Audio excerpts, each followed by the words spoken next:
नमस्ते प्यारे दोस्तों। टारगेट कॉम्पिटिटिव एग्जाम के इस ऑडियो सेशन में मैं आपका स्वागत करता हूं। 18 जुलाई ये हर साल नेल्सन मंडेला अंतर्राष्ट्रीय दिवस 2021 18 जुलाई 2021 के लिए one hand can feed other ये थीम के साथ मनाया गया। अगर आपको क्वेश्चन आता है कि 18 जुलाई जो Nelson Mandela international day celebrate किया जाता है उसका 2021 में कौन सा थीम था, तो ये थीम था one hand can feed another.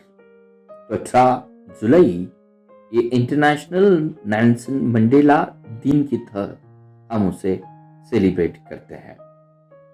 तो मेन पर्पस लोगों को एनकरेज करना है, यहां गरीबी के खिलाफ लड़ने के लिए सांस्कृतिक विविधता, शांति और सहयोग को बढ़ावा देने के लिए, प्रोत्साहित करने के लिए ये दिन हम सेलिब्रेट करते हैं।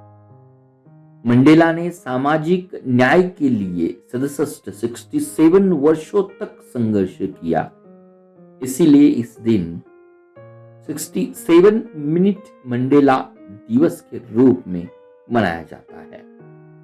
संयुक्त राष्ट्र ने आधिकारिक तौर पर नवंबर 2009 में नेल्सन मंडेला अंतर्राष्ट्रीय दिवस घोषित किया और फर्स्ट टाइम हमने 18 जुलाई 2010 को ये दिन मनाया था।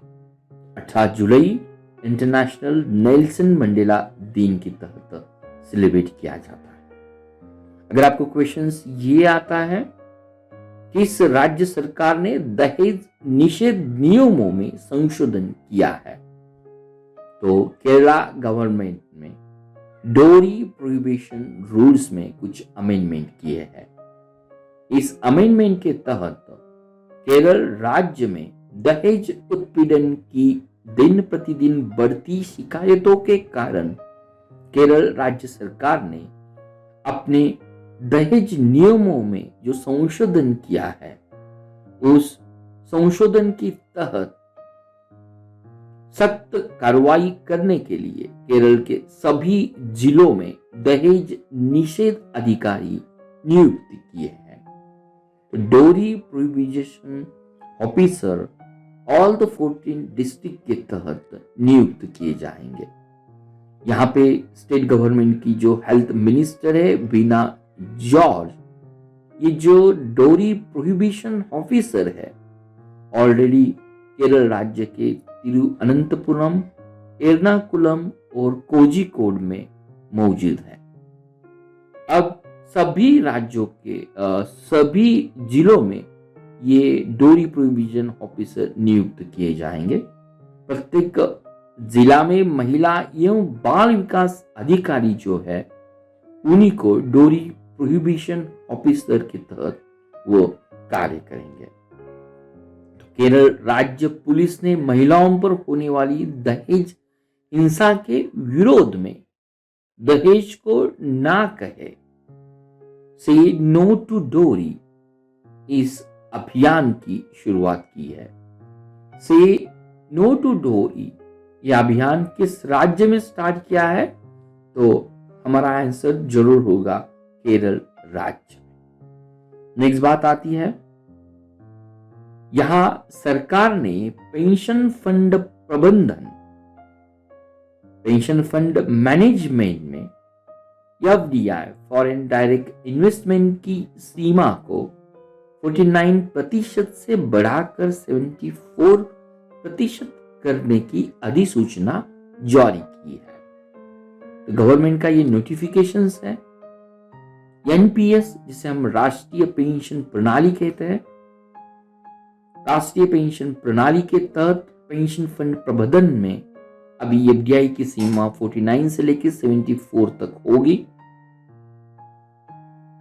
और 7 पेंशन फंड मैनेजर में से उनमें से जो भारत में न्यू पेंशन स्कीम को इम्प्लीमेंट करने वाले जो पेंशन फंड मैनेजर्स है, उनमें से 4 सिग्निफिकेंट फॉरेन इन्वेस्टमेंट है, जिनके नाम HDFC pension management, ICICI prudential pension fund, Kotak Mahindra pension fund और आदित्य बिरला सन लाइफ पेंशन मैनेजमेंट आते हैं। तो इनकी जो सीमा रहेगी FDI की 49 से लेके 74 तक की जाएगी। यह हमारे लिए इंपॉर्टेंट पॉइंट होगा। अगर NPS के बारे में पूछा जाता है तो नेशनल पेंशन स्कीम ये एक फ्लैगशिप प्रोग्राम्स है, कंट्रीब्यूशन पेंशन स्कीम है गवर्नमेंट ऑफ इंडिया की। 2004 से ये स्टार्ट की गई थी और ये गवर्नमेंट के जो एम्प्लॉइज है उनके लिए डिजाइन की गई थी और 2009 से ये स्कीम सभी भारतवासियों जो 18 से 65 वर्ष की आयु के बीच है इनके लिए इस स्कीम को ओपन किया गया था। नेक्स्ट बात आती है मॉन्क फ्रूट। अगर क्वेश्चन ये आता है कि मॉन्क फ्रूट का ओरिजिन कहाँ पे है और अभी फिलहाल न्यूज में क्यों था, ये मॉन्क फ्रूट हिमाचल प्रदेश के कुल्लू में चीन से लाया गया मॉन्क फल या मॉन्क फ्रूट का फील्ड ट्रायल्स किया गया है। तो ये हिमाचल प्रदेश में जो पालमपुर बेस्ड CSIR जैसे council of scientific industrial research, उसके अंतर्गत जो लैबोरेटरीज आती है IHBT, जिसे हम institute of Himalayan bio research technology, Himachal Pradesh के पालमपुर में ये लैब आती है।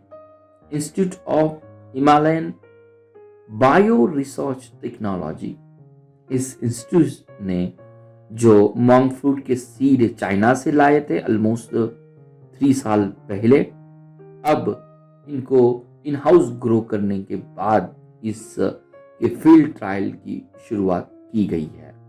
तो मॉन्क फ्रूट की जो खासियत है, ये गैर कैलोरी प्राकृतिक स्वीटनर के रूप में जाना जाता है, नॉन कैलोरिक नेचुरल स्वीटनर्स है।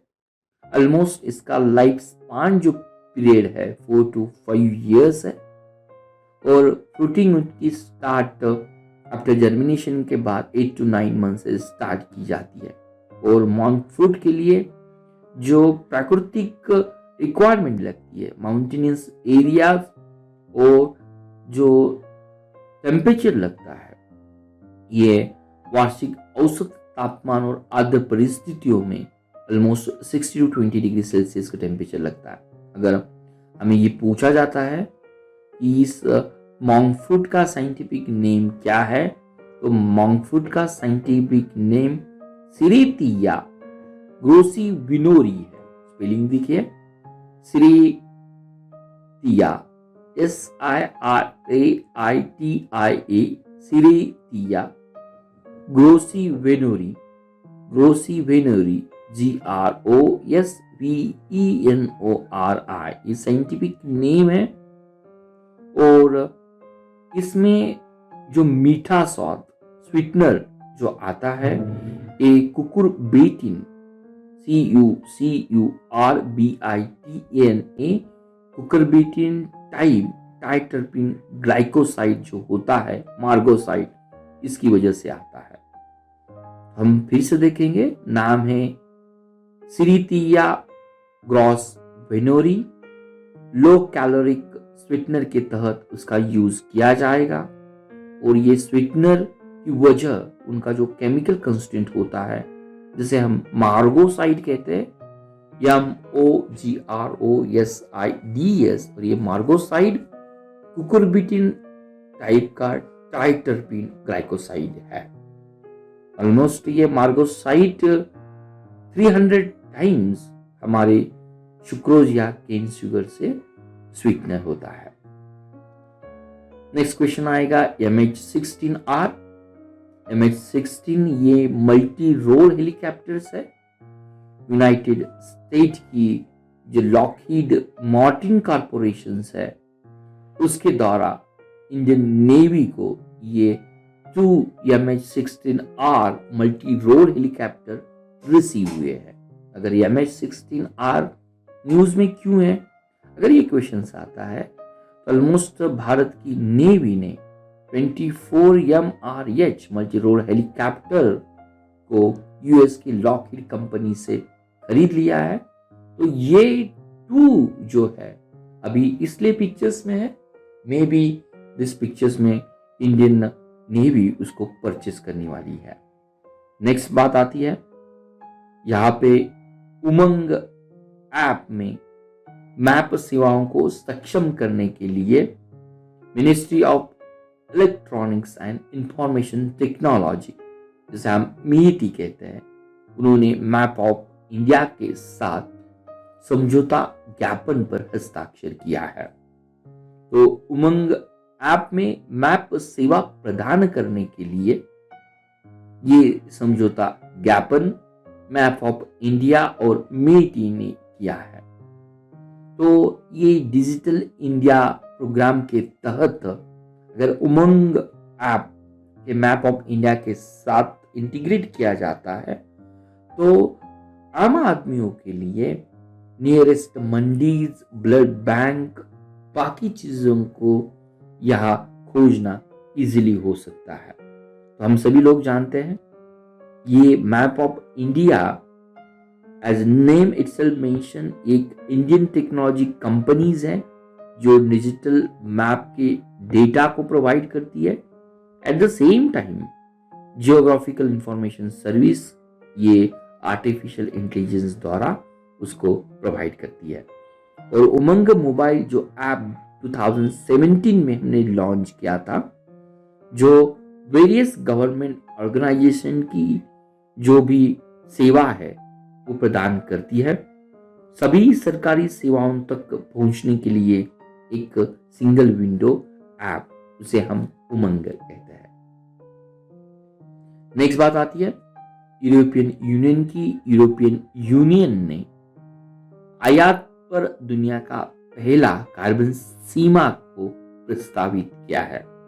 यूरोपियन कमीशन का ये प्रपोजल है जो world first carbon border tax होगा अगर स्टील, एल्यूमिनियम, सीमेंट, फर्टिलाइजर और इलेक्ट्रिसिटी को इंपोर्ट किया जाता है।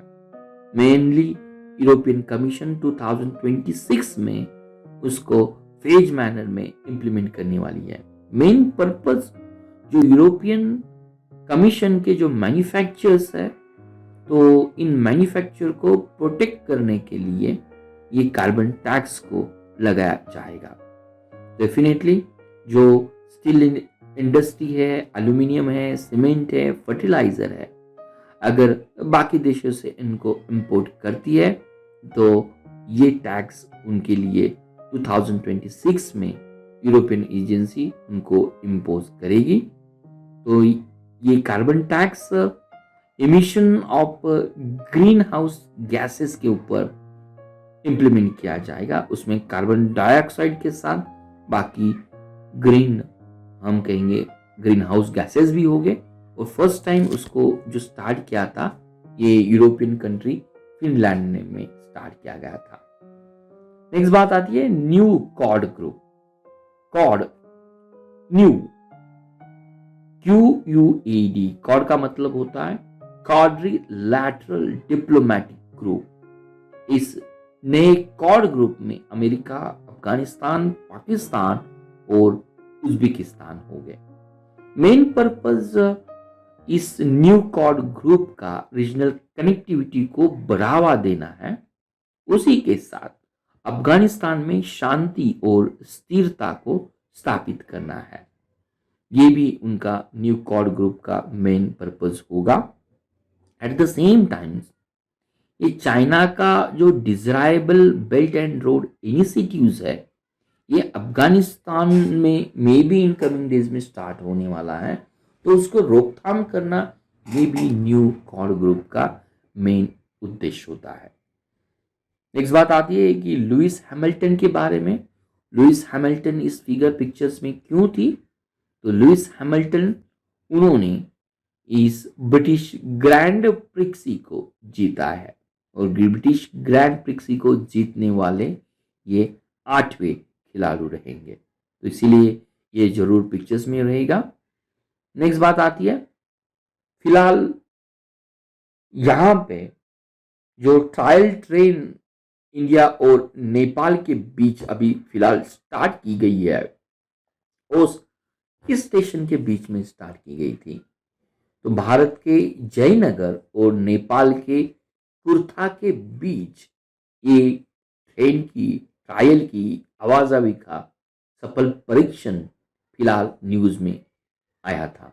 भारत और नेपाल के बीच रेल लाइन का ये खंड जयनगर और कुर्था रेलवे लिंक तक होगा। ये जयनगर ये भारत में आता है और जो कुर्था लिंक जो होगी ये नेपाल में होगी। तो इस तरह के कुछ क्वेश्चंस हमने यहाँ पे कवर किए हैं। मुझे पूरी उम्मीद है अगर इस क्वेश्चन को हम अच्छी तरह से देखते हैं तो हमारे एग्जाम के लिए इसके ऊपर कौन से क्वेश्चंस हो सकते हैं ये भी हमें समझने में कोई दिक्कत नहीं होगी। Thank you very much. Thank you for watching Target with Professor Peace Positive Vic. We request you to be a voluntary donator to become our Prime and Pride Motivator.